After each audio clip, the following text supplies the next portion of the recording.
What's up, everybody? What's happening?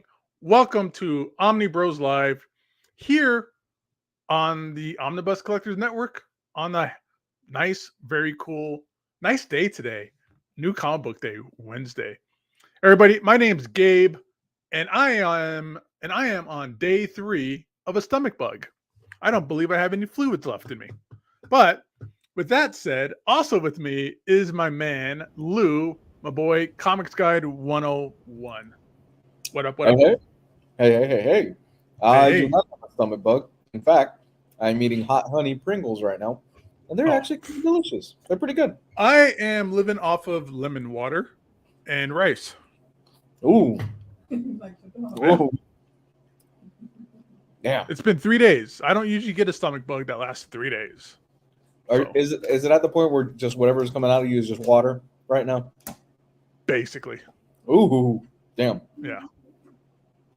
It's weird. Like it just went through my whole house. Like my kids got it, my wife got it, and I was like, haha, I dodged that shit like the Matrix. And then now I've had it for 3 days. Oh, sounds like you've had it the worst. And no, not really. No, my kids had it worse because they were throwing up. I haven't thrown up. I've just got it's just coming out the basement for me, but they were coming out of both ends for the boys. The last time I had a stomach bug was actually from Chipotle. Where I had Chipotle that night, and I woke up probably about 2 a.m. and I'm like, I don't feel good, and I just ran to the bathroom. And you don't buy Chipotle, bro. You rent it. Like it's. I projectiled into. Oh, dude, it was raw. It was raw. I think I'm at the end of it. I'm feeling good. Like I realized today. Lemon water is really good. This is really making this work. So tea. Have you tried some tea? Maybe that'll help. Yeah, tea helps a little bit too. But the lemon water, like I got this thing from Albertsons. It was like some hippie stuff. Like it was like lemons and like dandelions and like pink Himalayan salt in it and stuff like that. Now that I took that and I was like, oh, okay, that's actually making me feel less bloated and less gross. So I just at home, I'm not just cutting up lemons, throwing it in my water, I got some Himalayan salt here too. So it's helping. So I think I might be at the end of it, hopefully. Huh. Yeah. But yeah, Chipotle will get you. There's something in the seasoning or something that gets me every time. Dude, I actually don't mind Chipotle, but I get their bowls. I never get the wrap and everything like that because that's too much carbs and shit. So when I do Chipotle, I usually just get a bowl. I skip the rice. I do the beans. I do the steak. Don't do the lettuce, and I do a little bit of the cheese, and that's kind of, and I do the protein. Obviously, I do the steak. Yeah. I throw the Chipotle hot sauce on it. It's not bad. It doesn't sit that bad with me. Yeah, I usually get the rice. I usually do like double meat, like either double chicken or chicken and steak. Yeah. Guacamole, pico, and like the green salsa. And then I'll get like some, and they had like this like really good like smoked Chipotle like Tabasco sauce that I'll cover my food in too. That's the one I always get, the smoked Chipotle sauce that they have on the little containers. It's actually pretty good. They have a new chicken al pastor. Not bad. Oh, yeah? It's actually pretty good. Yeah. I recommend it if you get a chance. It's not bad. Yeah, I mean, it's one of those things where it's like, if I'm gonna get like a form of Mexican food, I'll go to like one of like the local places, Well, you do live in Vegas, so you have the privilege of having a lot of authentic Mexican. Oh, dude, we got all the best food in the world is here, one way or the other. Man. Whether it's on the strip or something local, like it's everything, sushi, food, like pizza, all that stuff. Except for authentic Cuban food, we've got you beat. I can't find a good Cuban sandwich anywhere. No, I know. But that's I remember just travel to Orlando again for it. I remember the great Cuban sandwich hunt, man. After you came from back here, you and your wife were probably like a good solid week trying to find a decent Cuban food place. Yeah, I went to like 3 or 4 places. I was like, this is the best. And I go in there. I'm like, oh, this looks like somebody's like house. This is probably, and it's pretty gross. This is probably the best food ever. And it was whatever. It wasn't like that place that you got me. Hey, it's true graphic novel, real quick. Lou, have you seen Guardians yet? Absolutely. 3? Yeah. Okay. Did you see it? I did see it. I loved it. I think it's the best of the 3. I thought it was third. Really? No, like second. I think it's one for me. It's like 1, 3, and 2. A lot of people have that same sentimentality that you do. I probably give it like a 6 overall. It was whatever. It was fun. It was good. They did my boy Adam Warlock wrong. Like, man, I they knew made that him was just. They made him just another goofy idiot character. See, I knew watching it. It crossed my mind, and I go, I bet Gabe is gonna hate what they're doing with Adam Warlock. They just made him a moron, dude. And they took him out too early. He's still a child. I'm like, this is dumb. Like, I guess, it is what it is. Yeah. But no bueno on that part. Yeah, like I said, I'll give it like a 6. It was cool. Homeboy from Peacemaker that played High Evolutionary just chews up the scenery in every scene he's in. Yeah, that guy he chews it up bad, dude. Yeah, no, he's fantastic. For me, it's my favorite of the 3, personally. Okay. It hit all the right notes for me, and I still say James Gunn just doesn't miss at all. I get the same feeling you felt about Adam Warlock. I kind of felt almost like you could take Adam Warlock out of this movie, and it really wouldn't change too much. You really don't need him in this. It kind of feels more like. It kind of feels more like up here real quick. Oh, okay, my bad. We haven't gotten into anything. Honestly, they promised Adam Warlock at the end of Guardians of the Galaxy Volume 2, and James Gunn was like, "Well, I kind of got to deliver on that because I promised it, so we're gonna put him in here." Will Poulter got fucking jacked for no reason at all. Yeah. Last time I seen him was in what's that show he was on like Showtime with that hot chick? Oh, I forgot. Where they live in like Chicago and they all kind of it's like 11 dirty kids living in the same house. Yeah. Oh my god. But yeah, he got jacked for no reason because he's only in the movie for a little bit, and then he's not even like you don't even see him all jacked like, until like the end of the movie where he like some of his costume gets kind of ripped apart and stuff. I was happy they didn't kill off any of the Guardians. I told you. I was saying I didn't want him to do it. Going into it, I was so sure. Okay, Drax is probably gone, like everybody else. Drax is probably gone because Dave has said, I'm kind of done with this. I don't want to do it anymore. I was like, okay, well, Drax is probably gone. And there's like 2 or 3. He fakes you out a few times. There's like 2 or 3 moments where I thought, okay, this is it. This is where this character is going to die. And sure enough, they all lived to the very end. I was actually really happy with that. It's a very sentimental movie, and it's a very not sad because I will admit there were a few moments where I was almost, oh my god, I was almost a mess in the theater along with everybody else. But it's a very bittersweet ending where everybody has accepted, okay, this is kind of the end of us. This is the end of the road for us. We're all going to go our separate ways because that's life. That unfortunately happens. You get together with a bunch of friends and a bunch of people, and you spend this enormous amount of time, and eventually it happens. I rarely, out of all my high school friends, the only one I keep in contact is one. And we were a group of about like 10 of us, 10 or 8 of us. And we just, you grow apart, or somebody moves to a different place. Somebody goes in the military, same with all my like high school friends. I mean, I still talk to, not even like Deshaun, Deshaun. I rarely talk to him anymore just because, he's busy with life and stuff like that. But my one friend I've had we've been friends since junior high. Like we talk on a regular basis, But yeah, it's one of those things where, eventually things just split up. Everybody goes their own way, and that's the right way I think to do this kind of stuff, where every character, like everybody gets their moment in this movie. It's very Rocket heavy in that he's kind of like the framing for the whole thing, but he's not even in it that much. Like Rocket is right, but everybody gets their moment. Everybody kind of gets their thing. Everybody leaves. And it's to the point where it's like they could come back later. Yeah. If something down the road and Batista, they need Drax to make an appearance somewhere, he can. He's not dead, or anything like that. Right. And that's the way I'm glad they did it that way. Like I've seen it before. These characters are not their characters to kill, I think. Right. Okay. So I'm glad they left it open where we can still get. They even said spoilers. Star-Lord's coming back. Right. So we'll see. Is it still going to be with Chris Pratt? I'm assuming. Does that mean he's not going to be Booster Gold in DC or whatever, right?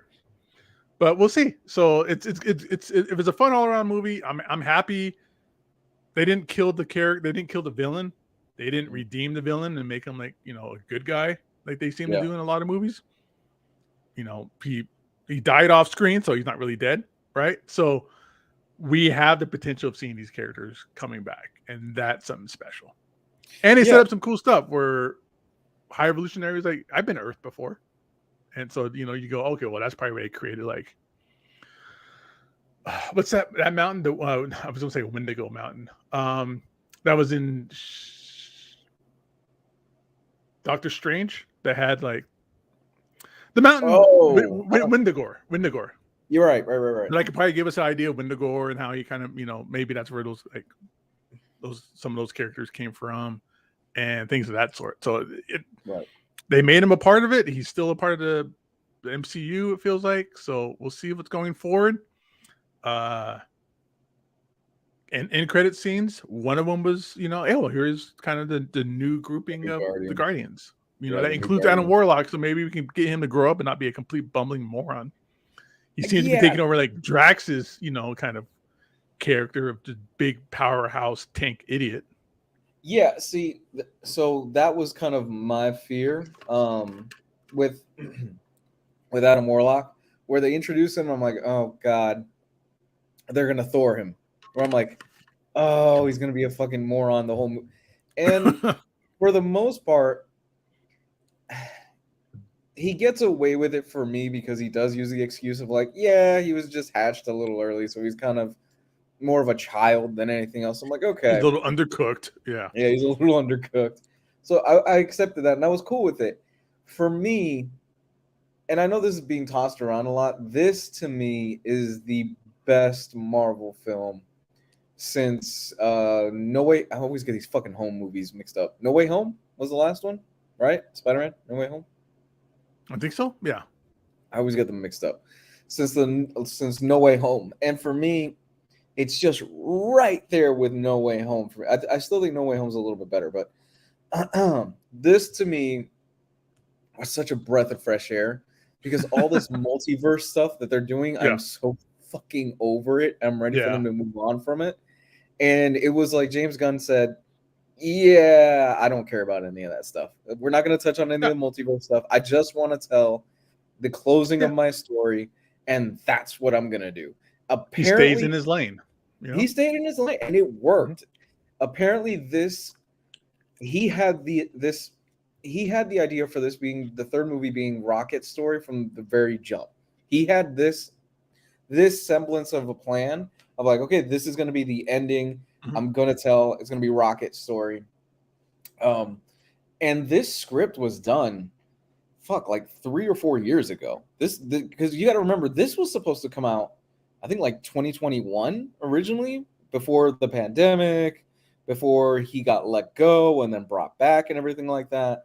So this thing's been done, the script-wise has been done for years. Right. And I think it kind of shows because he didn't bother with any of the bullshit that's been going on in the MCU. There's none of the multiverse stuff or anything like that. Yeah, that's right. I forgot because it was done for a while because he got kicked off or he got fired, and then all the Guardians actors are like, "Well, we're not going to do it.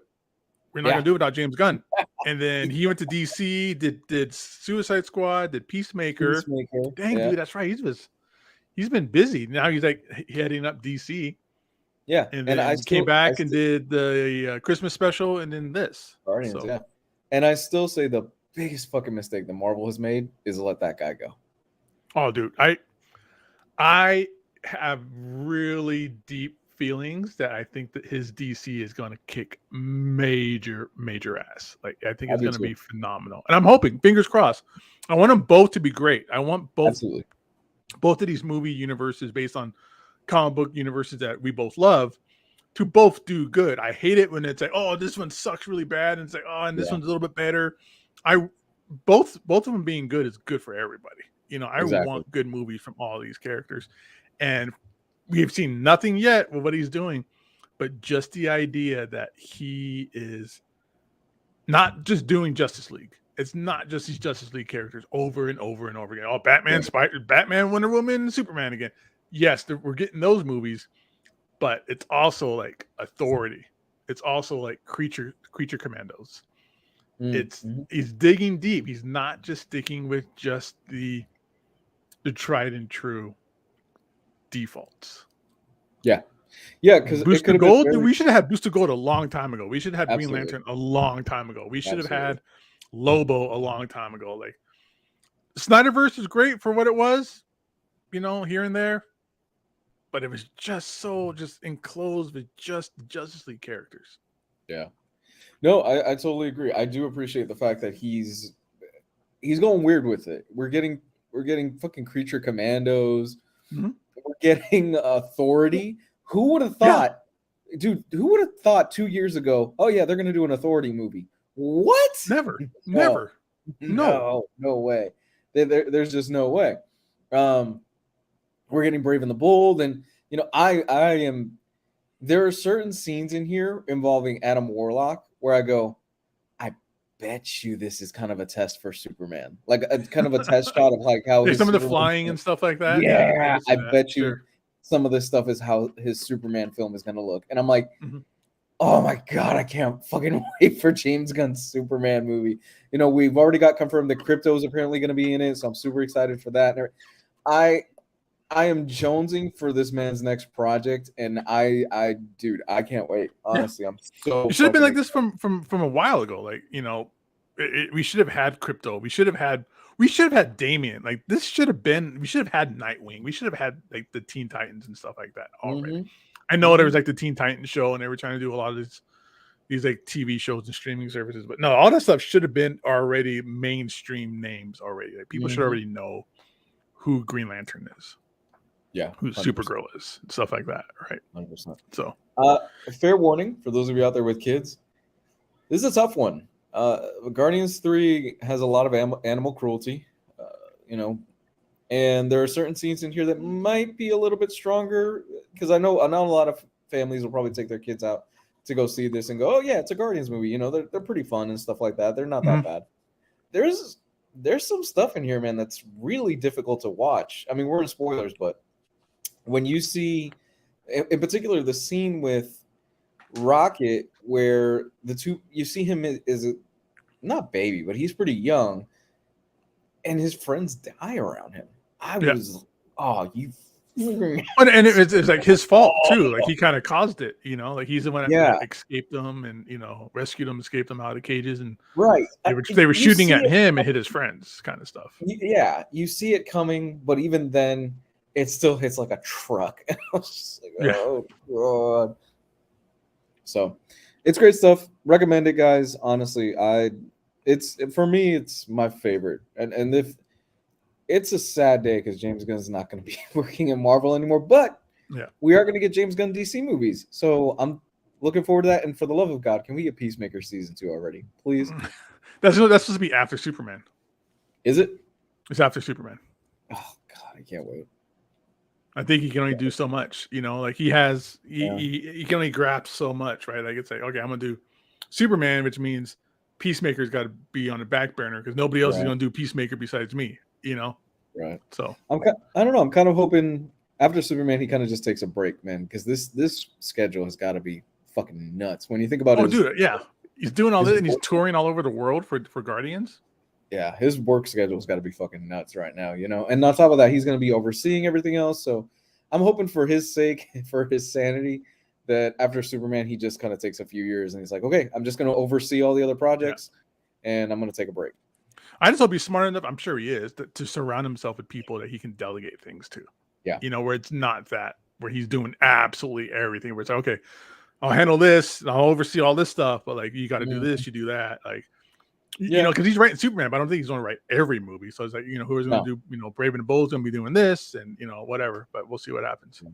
Yeah. And there's 2 of them. It's James Gunn, and I forgot the other guy's name, but it's 2 of them. And I think going into it, they probably realized the problem a little bit with Marvel is that Kevin Feige is being stretched thin as fuck. And that's probably why they cut the slate and they're like, okay, We are going to focus more on quality instead of quantity, because Kevin Feige can only do so much, poor guy. Yeah, And well, he was going to do Star Wars, but he got pulled back from that too. Yeah, well, I mean, I don't know. What's next? What do we have next, Marvel wise? What's is it Captain the Marvels now? I think so. I think that's what's coming next, right? Dude, there's a bunch of stuff that's being held back because of the writer's strike. I think I think Marvel's the only one on slate right now. Oh no, well, that movie wise, but we also getting Secret Invasion. Right.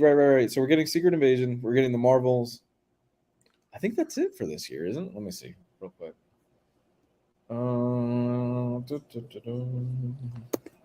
Yeah, this Guardians 1 is my all-time favorite MCU film. Well, that and the Endgame and Infinity War, right?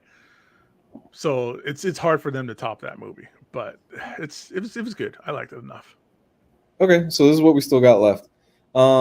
Spider-Man Across the Spider-Verse, June 2nd, which bells on. Can't fucking wait. It doesn't really count. God, that's only like less than a month away. Jeepers.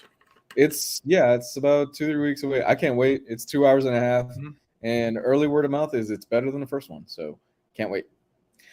Kraven the Hunter, we have that to look forward to. But I've heard the preview at CinemaCon is that they are going for a hard R, and they deliver on that. So it could be fun. Apparently, Rhino's supposed to be dope in it too. So yeah. We have the Marvels. I'm surprised you haven't seen that trailer that came out of CinemaCon. Like that was like 2 weeks ago. Really? Did it leak online? I didn't see it. No. I mean, might have, but I mean, like officially, like I'm surprised they haven't officially announced it yet or released it.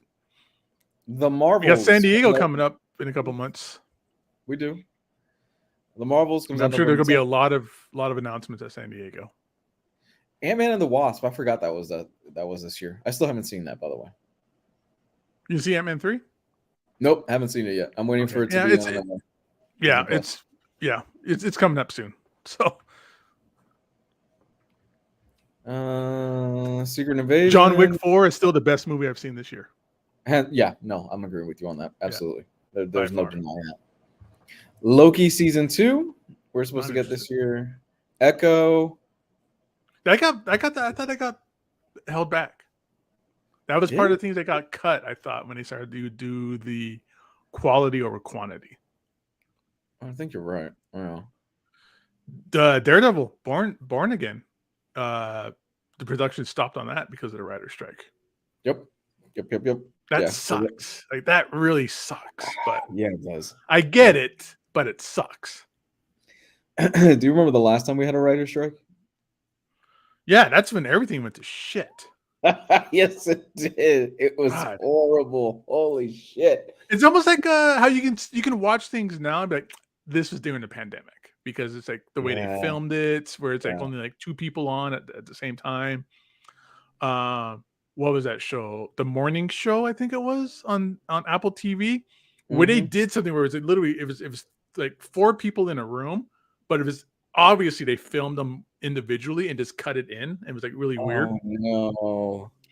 So it's gonna be one of those things where you could see it where you be, this is a writer's strike movie, or this is a writer's strike series. Like, I forget what it was, but I remember there's some TV shows at that time. You go back and you watch, you go, this is just weak tea. Like you knew that there was just no writers on set for it or something. Yeah. For those of you out there who don't remember, this writer's strike thing that's been going on is not anything new. It happened it was like 2008 or 2007, something like that. And a lot of stuff was really hurt by it because none of the writers were on set to make adjustments to scripts, and none of the, you had shows that didn't have scripts ready and stuff like that. So you had Heroes season 2 after a great season 1, which season 2 was horrible, and that was a result partially of the writer's strike, and they never recovered from that. For me, one of the best things about the writer's strike was Conan O'Brien. Conan O'Brien kept the show going, kept paying his staff without writers, and he was fucking great. He was so good. Some of the funniest bits that he ever did was during the writer's strike, and he was brilliant, man. He was really, really good. But you see stuff like Lost, I think suffered. I think there was one season of Lost that got cut short because Yeah, because that happened a lot too. Like seasons got cut into 2 seasons. They got cut short, so they were made into like 2 seasons. Right. That Justice League movie that was supposed to be Common was going to be Jon Stewart. Army Hammer was going to be Batman. Wow. And I forget who was going to be Superman, but they were doing this Justice League movie, and it got just shelved because of the writer's strike. Yeah. Deadpool 3 is still going to be in production. They could still do production, but apparently Ryan Reynolds is not allowed to ad-lib his lines as Deadpool. But he's wearing a full mask, and you can watch those movies, and you know that they're just doing that all post. Like, it's all ADR afterwards. Mm-hmm. Oh yeah, which they'll just do again. So yeah, 100%. Yeah, so there's a lot of stuff. I think Rings of Power said, yeah, we're gonna keep going regardless, which means they're gonna be filming stuff without writers. I'm like, good luck, guys. Good luck. I get it. You gotta keep the show running, but man, you're just gonna just sacrifice quality, a lot of times. Mm-hmm. It's better just to delay, honestly. Yeah. All right. Ready to get into it? Let's get into it, because Cleveland Brown has a hot take saying comics in the 90s aren't all that bad as people say they are. I agree. That's not a hot take, bro. Like, that's just fact. Go to any con. Look at Rob Liefeld's line. You got a lot of people that will agree with you. Dude, he's always got a big line. He's doing a CGC private signing, and it's gonna be just stacked. It's gonna be just crazy, I'm sure. So the 90s comics, I get it. There's a bad stigma, but that stigma and that bad element of things was probably like 2 to maybe 3 years within the 90s. Like, I would say it's probably like 94, 95, 96-ish. Right. And I think the rest of the years are just fantastic, because a lot of great stuff happens at the end of the 90s, like 98, 99 is just, that's Marvel Knights to me. And that's like some of the best comics, period. Some of the stuff in the early 90s is fantastic. I know you got a list that we're going to go through. We get the spoiler tag out here so people watching it can realize we're not talking about Guardians anymore. Because the 90s start out with like 91 was Infinity Gauntlet. 92 was Death of Superman. Like, there was some great stuff. I know you got a list, but there's those 2 or 3 years right after Image was formed in 92. Mm-hmm. You get about 2 good years of Image, I think. So about 93, 94 was good. And like I was saying, about 95, 96, 97-ish is when things really get bad. Yeah. 90, oh God. Is it 96? Or is it 97? I think it's 96. Maybe it's 95. When Marvel goes bankrupt. And that's just a blister on the comic book industry at the time. Mm-hmm. Nothing to do with like bad sales or anything like that. Comics were at an all-time high.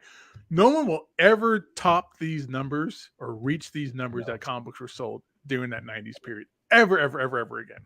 It just won't happen. It hasn't happened since. And probably never ever will. It won't. It was lightning in a bottle at a time.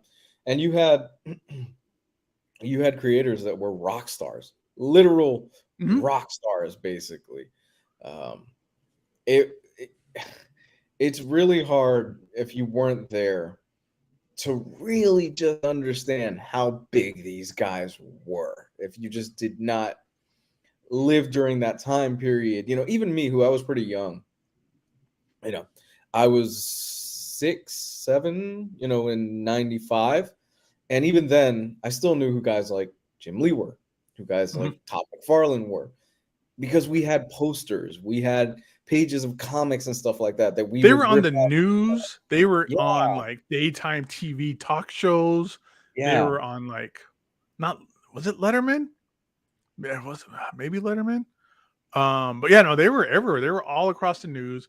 If go watch the Image Revolution documentary, and you'll see the signing when Youngblood 1 launched at Golden Apple in Hollywood. And it was a line of people that went from that like industrial kind of type area right there into like the residence. Like it was in like people's like, you know, sidewalks and stuff like that. That line went. They had cops out, they had helicopters out, Eazy-E showed up.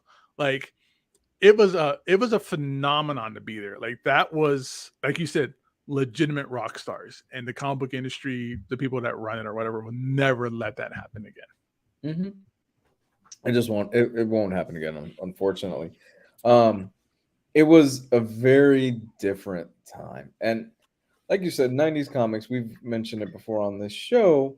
They do tend to get a bad rep, but there was so much gold and so many great things that I know a lot of older fans are like, well, these kind of characters, they get grimdark and stuff like that, and, you know, Death of Superman, and, you know, we get the introduction of Bane, and we get the Batman breaking the back and everything like that. But these are big moments, and these are still big moments that a lot of fans remember fondly, and a lot of fans remember where they first were when they open up the book and it's like, it's people my age or a little bit older who were reading these comics and were in it at the time, and these are the guys that are in control of like movies and production houses and what we see on TV and entertainment and stuff like that.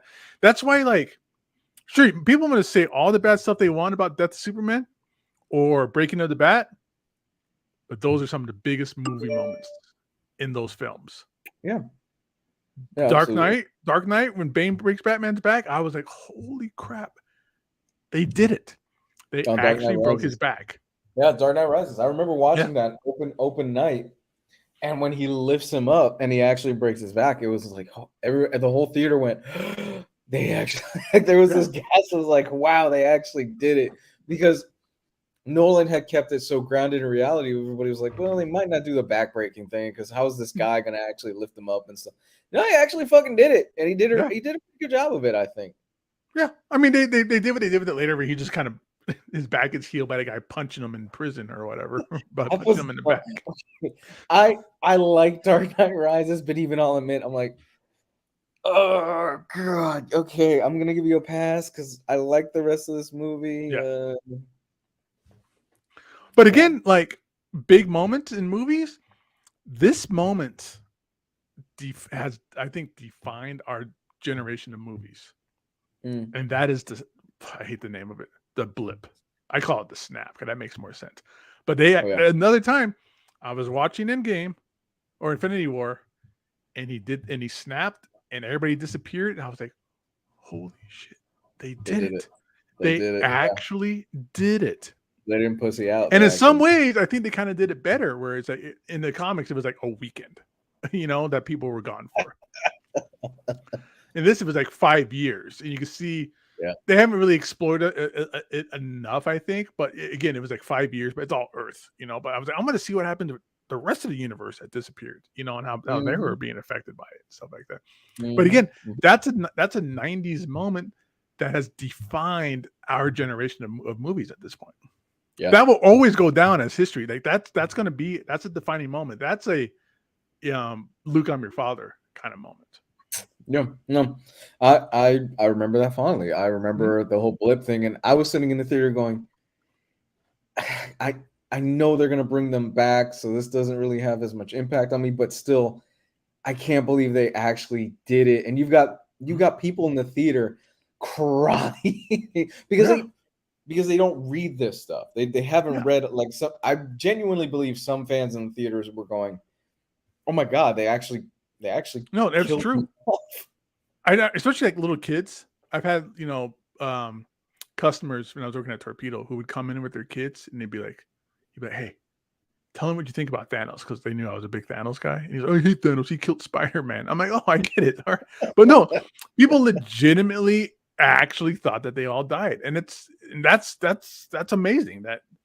That moment in that movie, like, impacted people. Where it's like, okay, I have to see the next film. Like that's a cliffhanger of a cliffhanger, you know. Can I be honest? That was at the end of the movie, dude. That was at the end, and that they closed in it. Infinity Gauntlet. That was like the first like 10 pages of issue 1 or something like that. And they close it out, and I remember everybody's kind of waiting for the post credit, and everybody's like all silent and quiet, and it says Thanos will return, And that's the fucking moment that they end the movie, and everybody in the theater just went, "Oh!" I kind of wish they explored that timeline.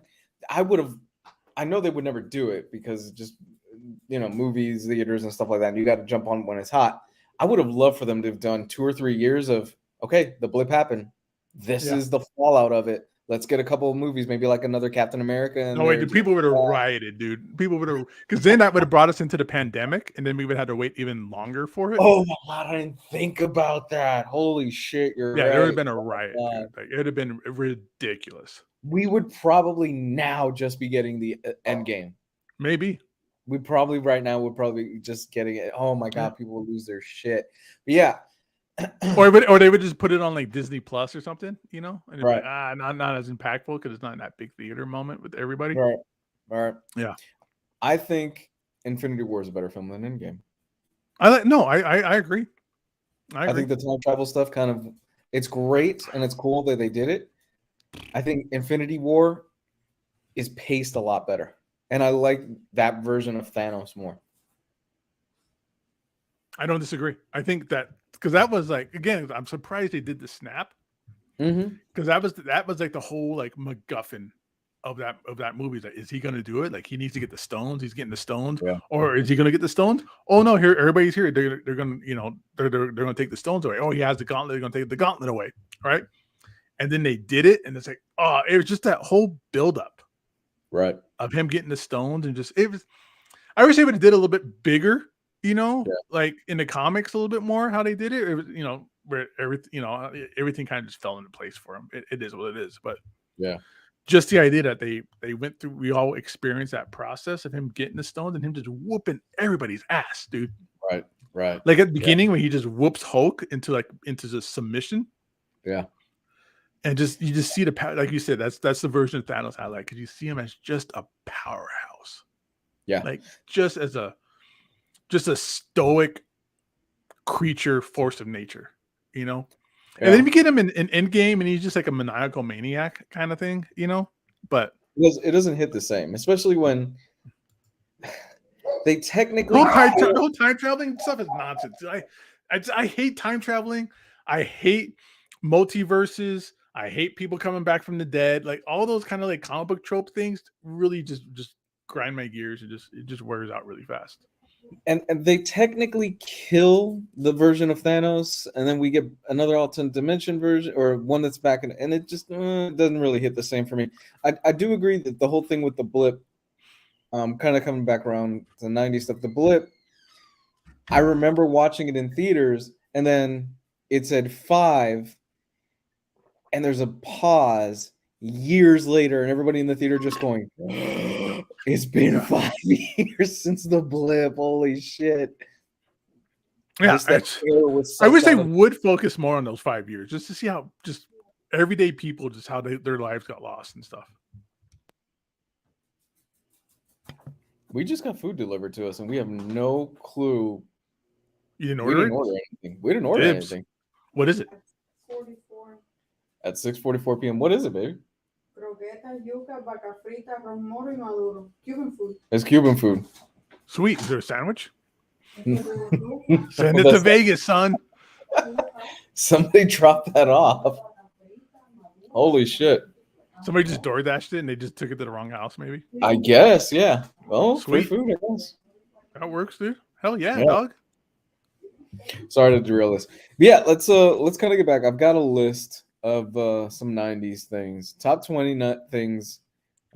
20 comics from the 90s that every fan must read. You down? Oh, I hope I read all of these. If not, I might have to take add it to my Yeah, I think you're pretty good. I think it's going to be some of the some of the stuff that everybody's read.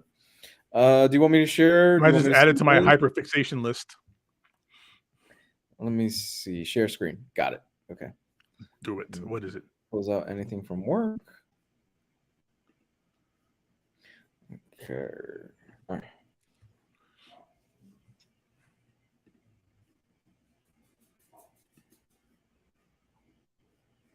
Oh, sweet. Oh, there we go. That's how it's always nice when you look at your phone and you go, oh, I just sold something on eBay. Hells yeah. Am I sharing my screen? Can somebody confirm? Yeah, you're good, dude. I got it. I had to like allow it. Okay. All right. So first thing, Batman Nightfall. We kind of just talked about this. This list is by CBR, 20 essential comic books from the 90s that every fan must read. Number 1, Batman Nightfall. Batman Nightfall is perhaps the most iconic, important Batman story of all time. There's a lot. I don't know about that. Oh, It definitely. introduced- Name a bigger You think so? Batman series. Killing Joke. Would you say that? But that's not a series, though. That's a single issue. Oh, I'm saying we're talking story of all time. One of the most iconic and important Batman stories. Okay, so yeah. One of you know, Killing Joke, 100%. Killing. I mean, there was Killing Joke. You know, year one, DKR, Year one. sure. Yeah. So I don't know about this one. But again, it's a '90s book that is definitely an iconic storyline. Again, they did it in the movies. Right. This is actually my favorite version of Bane, and then they keep going back and forth between, well, he's an idiot, and, well, no, he's a giant, he's a fucking genius tactician. This is the version of Bane that I really like, because Bane actually was smart enough to go, yeah, I'm not going to take the Batman on one by one. I'm going to release all the villains, and I'm going to have Batman chase them around. And when he's exhausted, then I'm going to fuck him up. Yeah. That's the great thing about that series is Batman goes through the gauntlet of his rogues gallery one by one. Mm-hmm. And then by the time Bane shows up, he's just withered. Like, he's just like, haven't slept in a week, and he's all messed up and sick. Right. How do you feel about Azrael? I loved the idea of Azrael as Batman doing this. Okay. I like the darker, edgier, extreme take on him, because he was supposed to be like that and not liked, but people end up liking it anyways, you know, or people end up hating it. But yeah. I think the idea of him being the replacement was a fun choice at the time, as opposed to somebody like Nightwing, who would have just been like, oh, just back to basics as Batman. It's basically kind of like what he did with Batman and Robin. It's basically Batman but thinner, right? I got you. Well, with Azrael, he was a brainwashed night maniac who just went hardcore and created, you know, the suits and like the jagged like batarangs and like the flamethrower and all that stuff. Okay. All right. Let's Nightfall is iconic. Let's give this. Hell yeah, it is. Daredevil, the man without fear. Absolutely. 100%. Again, one of the top-notch iconic Daredevil stories. Yep. Frank Miller coming back, taking another bite out of the apple for the third and last time, I think. I think that was It was originally a movie pitch that didn't get picked up, so he turned into a comic and like added like in the middle of it, like he added like an extra 80 pages. He goes, "Hey, Johnny Romita, we're just going to do this book. Oh, you already started it? Oh, by the way, I got a little bit of an addendum. Yeah, it's 80 pages extra added to your slate." Right. Yeah, Daredevil, Man Without Fear, without a doubt. Classic. Yep. Everybody should read this story. It's 100% one of the best comics ever written. This is John Romita Jr. at his best, honestly.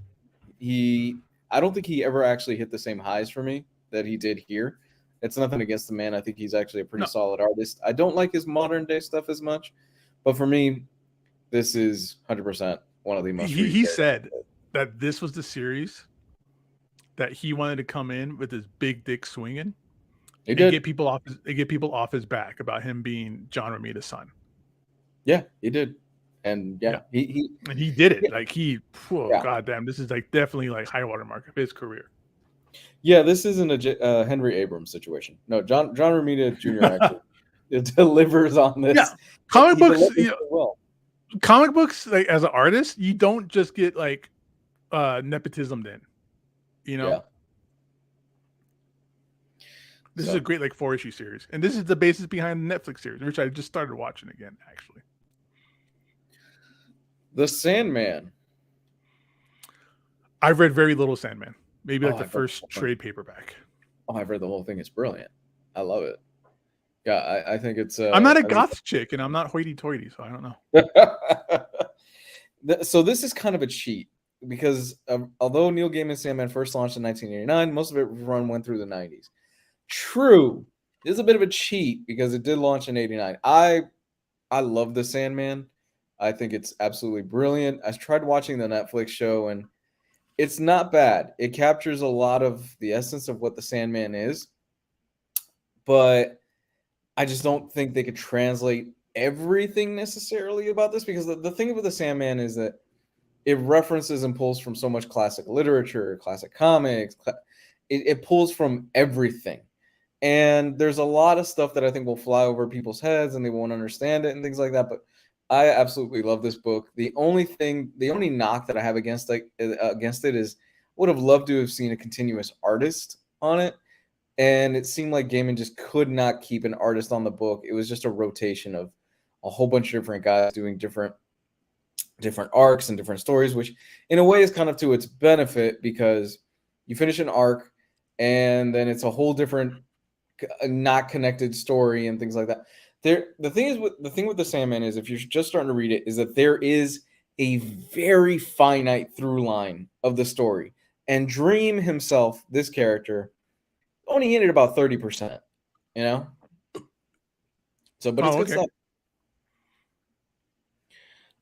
Oh, come on. My favorite comic of all time. Preacher. That's another one I need to get back on and finish. You never finished Preacher? Never finished it. Brother. Oh my God. It's one of those things I remember like my wife was out of town. I went to a buffet with the trade paperbacks. I read like the first 2 or 3 at the buffet. Right. And just something came up or whatever, and I just never got back into it. I think I had to go buy the next trade. I just never got around to it. Yeah. But I have the absolutes. I need to get on it, dude. I never even really watched the show because I was just like, The show's not bad. I wasn't excited about the show.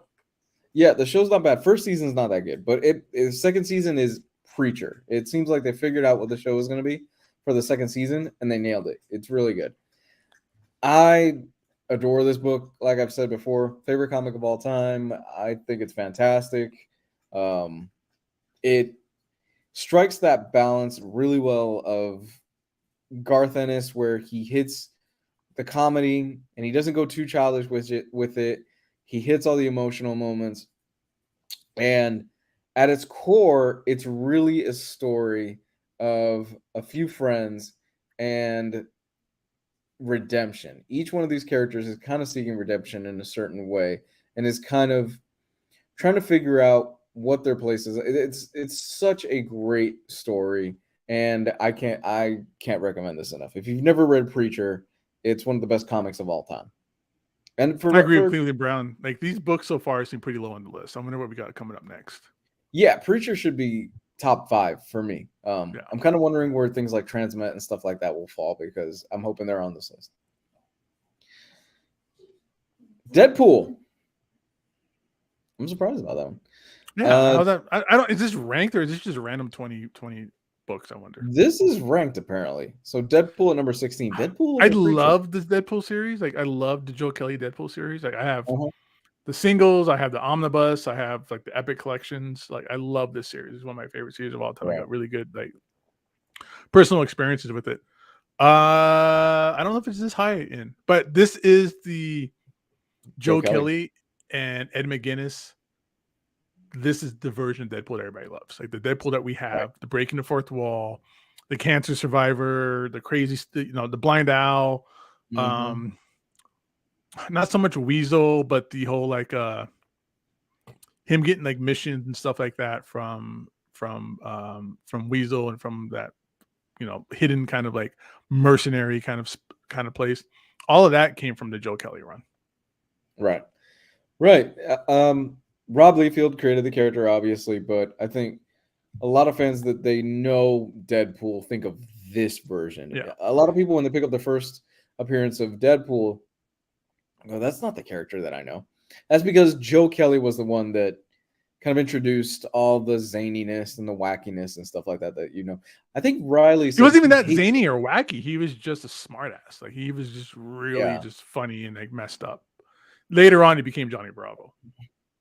I think Riley said he hates his run. He hates this run, but I'm not sure. No, it's the Daniel Way stuff. I think he said he didn't like. Oh, okay. Like, if he doesn't like Joe Kelly, then and we got different versions. He doesn't know what he's talking about. He's crazy. I think you're right. I think it might be the Daniel Way stuff. Kingdom Come. Yep. All-time classic. Alex Ross, Mark Waid. We talked about a little bit about this last week. We can kind of graze through this one. Marvels. I've never read this. It's interesting. It's different because it's a very grounded version of everything, because it's told through the view of a citizen, right? So you kind of get to see things, how these things happen around it, and how they see the coming to Galactus and the appearance of the mutants and all that kind of stuff. Right. Yeah, this is one that's always been on my to-do list to read, mainly because of Alex Ross's writing. I mean, Alex Ross's art, excuse me. Oh, this is the book that made Alex Ross a king. Like, this is where Alex Ross came from. Kurt Busiek on writing, always a good choice. So I haven't read this one. Guardian Devil. Here's the thing. Love it. And this is, I've never read Kevin Smith's Daredevil run. You're missing out, bro. It's good. It's really well done. But I'm really here for the Joe Quesada art. Ah, okay. I love his art. Like, I just recently got a lithograph of Joe Quesada Daredevil, which is amazing. I love his art. I love all the kind of busyness that he has here with the chord between the Billy Club and stuff. I love this stuff. It's the art in this book is fantastic. Right. And this is the introduction of Hollywood writers coming into comic books. That was a big thing. Kevin Smith writing Daredevil was a real big thing, and I remember he told this story before where when he first tried to write Daredevil, he wrote it like a Hollywood script or whatever, and Joe Quesada's like, no, we're not I'm going to show you how we're supposed to do this. Hey, keep going, dude. I'll be right back. Give me a second. Yeah, no problem, brother. Bone. Bone is an absolute classic. I love Bone. I think it's great, and this is Jeff Smith's story. A lot of fans compare this to kind of the Lord of the Rings of comics, just in the grandioseness and in the scale of it. And I think it gets there. The ending. So the thing is with Bone is that it starts really lighthearted. It starts off with a few vignettes involving these three family members, the Bone family, and towards the end, especially when you start getting into I think it's like there's like a war arc. I haven't read this story in like almost 10 years, so pardon me. It gets really dark, and it progressively gets darker and darker, but it's heartfelt. It's something you could read to your kids. If you got somebody out there that maybe you've got an 8-year-old or a 7-year-old and you're looking for something to read to them, I highly recommend this series. They did versions of Bone that were in color a few years ago. I don't recall if they were hardcovers or trades or anything like that, but I think you could pick those up, and those are great. Originally, this was published in black and white. Never read it? No, nothing about it. I highly recommend it. Dude, I think you would enjoy it, honestly. It's a great all-ages story, and they have versions that are in color. They came out a few years ago. I think there was a hardcover version or something like that. But for the most part, it was originally published in black and white. There's a full, like, huge edition that has the whole story in black and white, but the paper is not that great. It's kind of trashy paper. But I recommend Bone for anybody. It's a great series. Long Halloween. There's another great Batman one you didn't mention. Long Halloween. Yeah. Yep. Batman the Long Halloween. This is the introduction of Calendar Man, isn't it? Is it? No, I don't know about that. I think Calendar Man was around before. That's good. I don't know that off the top of my head. Yeah, this is Jeff Loeb, Tim Sale. I think this is their first project together. They would later on go on to do other stuff, but Long Halloween's a fun story. It's really good. Highly recommend it to anybody out there. We get basically Batman, who he's fighting against a villain who's killing people during holidays. And I think this is Calendar Man. Here's one for you, man. Infinity There we Gauntlet. go. That's right. Go ahead, Gabe. This is the series that This is that it. sparked the MCU. We wouldn't Yeah. have the MCU without this series. Everything from the MCU was leading up to Thanos and the Infinity Gauntlet. The Infinity Gauntlet. George Perez, Jim Starlin, Yep. Ron Lim picks it up after a couple of issues, which is really interesting. Like George Perez just kind of ran out of time, I think. But I really know it for like the Ron Lim art for sure. He's the art for this, but the covers and stuff like that from George Perez is iconic. Yeah, this is the series. I mean, this is the universe-wide spreading series. Here we go. Adam Warlock showing up, and Drax, and everybody from here showing up. All the Eternals and all the Elementals and all that stuff. Mm-hmm. Yeah, I mean, there's not much more we can really say about it. We talked about it a lot earlier, but yeah, this is definitely it still holds up today. It's still a good read. How many times The have you read stuff coming after it, like Infinity War and Infinity Crusade, and maybe not so much, but Infinity Gauntlet is an evergreen. How many times have you read this?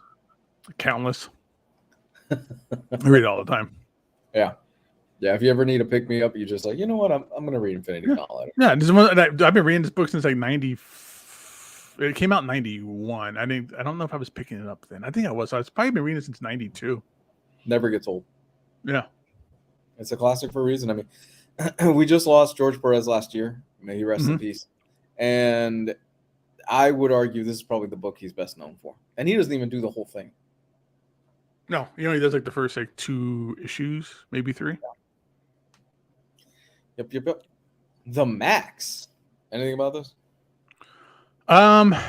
Yeah, it's Sam Keith, who is just an amazing, talented, genius artist. There was even an MTV series on this about this as well. Never really got too much into it, honestly.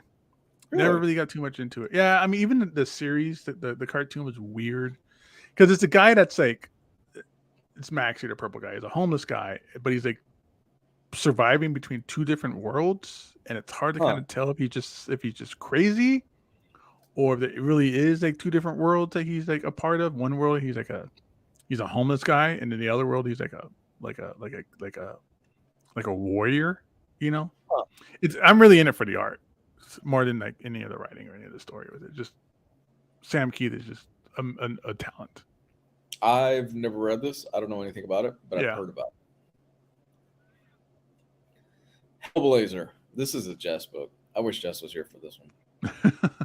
I've read a handful of Hellblazer stuff. I think it was mainly Warren Ellis and then Brian Azzarello and Andy Diggle's run, I think, is like the ones I was reading. Well, the school shooting one, right? Yeah, that was Warren Ellis, but that got released like 2015. Right. It was shelved for the longest time. Yeah, we had. I don't think they ever released it before 2015. I think it was something that we heard that Ellis had written or something like that, and it was pulled because of the current climate. Which, hey, we're still going through it. So yeah, but that's Hellblazers. Yeah, there was just scans of that book. I read it before. It was just scans. Like, I'm not reading. I don't remember there was word blends, but there were just scans of the pencils out there for a long time. Spawn? Number 7, Spawn. Nothing really to say about Spawn, man. Everybody knows Spawn. I'm amazed that this character has such appeal still. Mm-hmm. It's amazing what Tom McFarlane's been able to do with this character. Like, he doesn't even really do anything with the character anymore. Like, he's rarely involved. I think he inks the covers, maybe. I think in part because, say what you will about Todd, he knows how to market stuff. Yeah. And he knows how to pitch ideas, and he knows, look at the toys. He's still selling ham over fist the toys. Yeah. And he's doing great. Yeah. Spawn. There's a lot of diehard Spawn fans out there. Oh, absolutely. To this day. When that cover came out, what was that like? When that first issue, and you see the cover of Spawn in that glossy paper and it's digital ink. Oh, dude, it was like the 3rd Image book to come out. Mm-hmm. And yeah, it was them doing like digital ink. Like there's like painting. Like that first cover is like painted a little bit. The second cover is definitely painted. But yeah, this was just it was Todd McFarlane. Like, he was gone for a while. Like, he ditched out of comics for a minute. Like, he was retired. Right. Like, he just had a kid and stuff like that. And he comes back with Spawn. Right. And we also got an HBO series. That's the best thing that ever came out of that we got out of Spawn. Like, that movie is whatever, but that HBO series is just, it's just tremendous. Keith David doing the voice of Spawn. Mm-hmm. Oh, it's so violent and crazy, and it's very tame compared to like what we see today. But back then, when it was coming out, I didn't have HBO. Like, I didn't have HBO at the time, so my friend would record it on a, this is VCR VHSs, and then we would just kind of pass it around all of our friends. Like, okay, I'll get it first, and then you can watch it, and bring it back, and then he'll watch it. And we would just pass it around like it was like a dirty movie or something. Oh, dude, this is a fairy tale compared to Invincible, honestly. Yeah. In terms of violence. Sin City. Wow. That's a good It's interesting to see that on here. Yeah, Sin City. That's a good pull. I've read huge chunks of Sin City. I haven't read it all. I don't know if I read it all. I think I might have read it all, but I just can't. It's been so long, I don't know if I've retained much of it, but it's Frank Miller like reinventing himself again. Yep. And just having this like very unique Urasawa like noir like negative space comic artwork. It's just that people try to copy and just you'll see it all the time and just can't. Even Jim Lee tried to copy it and just wasn't able to do it. It doesn't work. This is Frank's baby. This I think is one of the best things that Frank Miller's done. I don't think it's the best, but I think it is up there. Maybe one day we should do a Frank Miller episode. I would really like that. Yeah, I'm down for that, dude. Yeah, man. Frank Miller, unfortunately, a lot of fans out there kind of give him a bad name and stuff like that over the last few years and everything. And you forget. Those are all idiots. They don't understand. They don't understand. You forget. Frank Miller was the guy, okay? He was the guy in the 70s, the 80s, and for a good portion of the 90s. He's still a legend in the industry. And go back, I challenge. He's a Mount Rushmore, 100%. Yeah. Oh, absolutely. Go back and read some of that stuff, man. Dark Knight Returns still kicks ass. There's a reason that a lot of fans still reference it. Okay, Batman Year One is still the thing that is referenced as the definitive Batman origin to this day, and it's been over 30 years, and nobody's come close to topping it. He's redefined Batman. He's redefined Daredevil. He's redefined comics. Like he's a god in comics, dude. Like I don't care what anybody says. Yeah, he deserves all the flowers. I love Frank Miller's. I love some of that classic Frank Miller stuff. I think it's still great. And you're doing yourself a disservice if you're thinking, "Oh, I'm not gonna read Frank Miller." Go back and read it. Honestly, when they're like, "Oh, he just edgelord. He just makes all of his women hookers." Like stuff like that. Just ignorant. Go read it. Yeah, go read it. He can't go wrong with it. Woo, this is me all over. Hellboy. That's you, man. I don't know anything about Hellboy, but this is all you, son.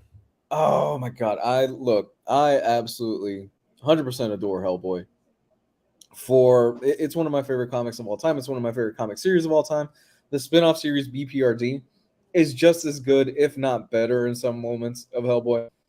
At my height, I was reading everything involving Hellboy. Absolutely everything. Every month that a new Hellboy title would come out, everything involving a new Hellboy universe title would come out. I loved it. Absolutely love it. I'm due for a reread of the entire Hellboy universe over again. I try to do that now every few years. Coming up for one because it's been a minute. And look, if you saw the Guillermo del Toro movies, which were great in their own right, this is a bit different. There is a defining through line of a story, but for the most part, a lot of Hellboy comics are just you buy a trade, you read it, you get a full story out of it because they're short. They're 2-3 issue stories.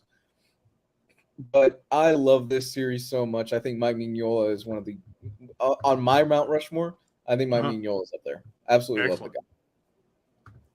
So I think he might be doing some more Hellboy. Like he's involved in Hellboy, but he doesn't do much of the art, right? But I think he's getting back into it. Every once in a blue moon, you get a little bit here and there. But for the most part, he's kind of worked his way out of it. He's got a lot of people working on different titles and stuff like that, but he's always the guy that oversees everything involving the universe. That's more of his role now. Number 4, Age of Apocalypse. Oh boy. The I've single never greatest X-Men storyline of all time. I have never read this. No? Mm-mm. This was a crazy thing to happen because this is before internet. This is before social media. This is before people had like solicits and stuff like that. And all we knew is what was going on in the comics. And what's going on in the comics at the time is that every single issue or every single title ended. It stopped. Charles Xavier's son goes back into time. Another time travel nonsense. Accidentally kills his dad, and it just changes the universe. So every single X-Men title ends, and that's all we know. Is that we don't know solicitations of what's happening later or anything like that. All we know is that everything is just stopping and ending, and what we're getting is all these new titles in a new, completely changed universe where Apocalypse wins. And it's just they pump the brakes 1 month, and the next month, new titles. Yeah, for like 3 months, if not longer. Yeah. Damn. Wow. And every single X-Men book ended on like a cliffhanger. Like Wolverine 90 is the big fight between Sabretooth and Wolverine. Wolverine pops his claws into like Sabretooth's face, and everything just pauses. It ends, and we get Age of Apocalypse. Yeah, so for a brief moment, this was X-Men. This is one of those where I always meant to go back and read it. Do you still have the Omnibus? Yeah, I do. I have the Omni, and I have all the issues still. Nice. I have the Omni, and I have the Compendium Omnibus as well. Some amazing stuff in here, like Generation Next, Joe Mad on the series. Oh, there's so much good stuff in here. Starman, another one I've never read. I tried. Couldn't get through it. I fell asleep multiple times. I just couldn't get through it.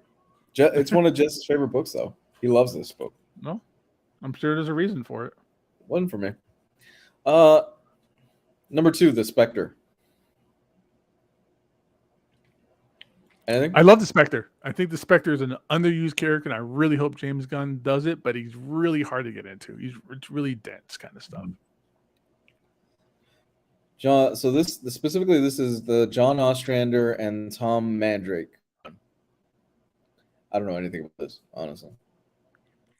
So this is the series I didn't read. I read the volume 3 series is what I read. But this is the stuff where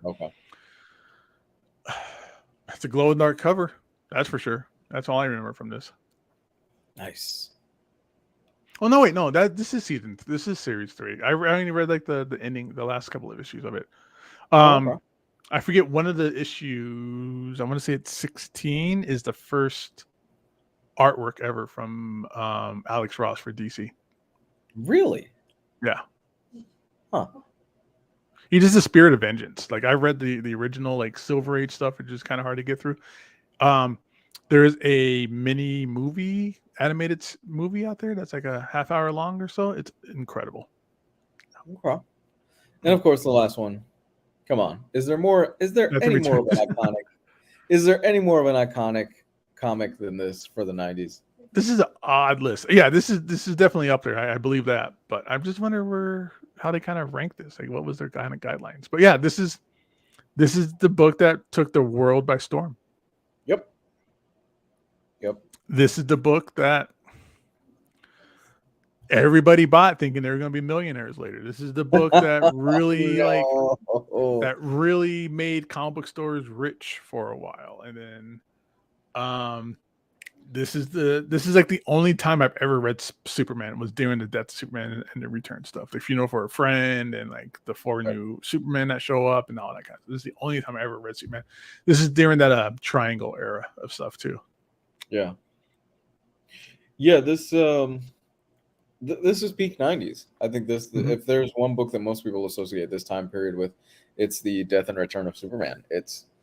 In some ways it still kind of haunts a little bit of comic book industry, because you still got guys out there that are running out to buying #1 issues thinking, oh, I'm going to make money off of that. Or, people that don't know better, that they buy a #1 issue and they think, oh my God, I've got Youngblood #1. I could probably sell this and make a mint. Like, no, sorry.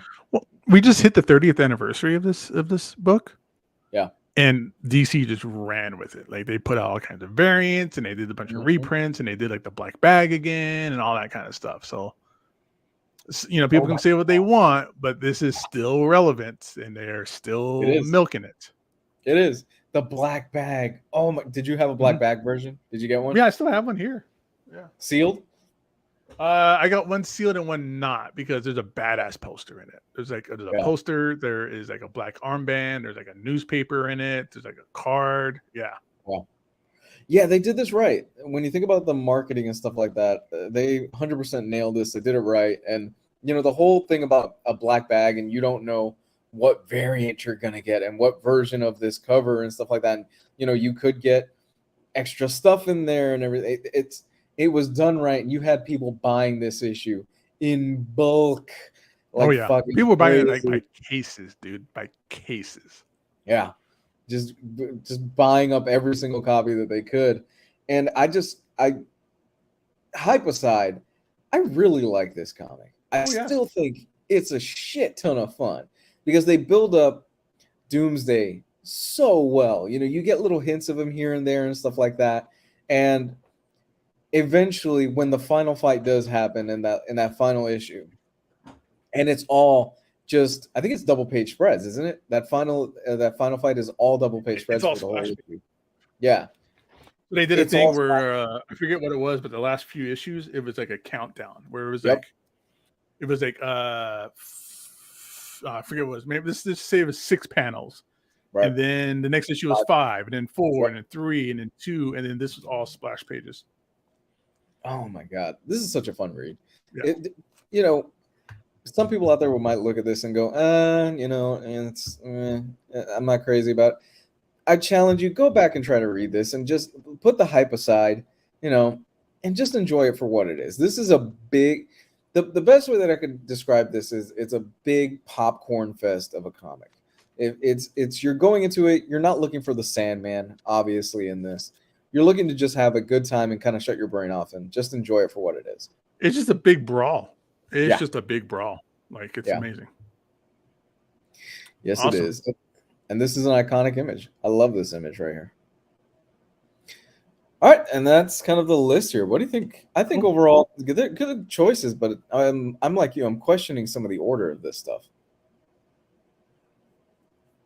Yeah, I mean, I don't know if that's supposed to be like ranked, like, that Superman's the best and Preacher is number 18, which is really weird and doesn't make sense or whatever, But overall, if it wasn't just numbered, like the numbers aside, like the ranking order and all that stuff, I think it's a solid list.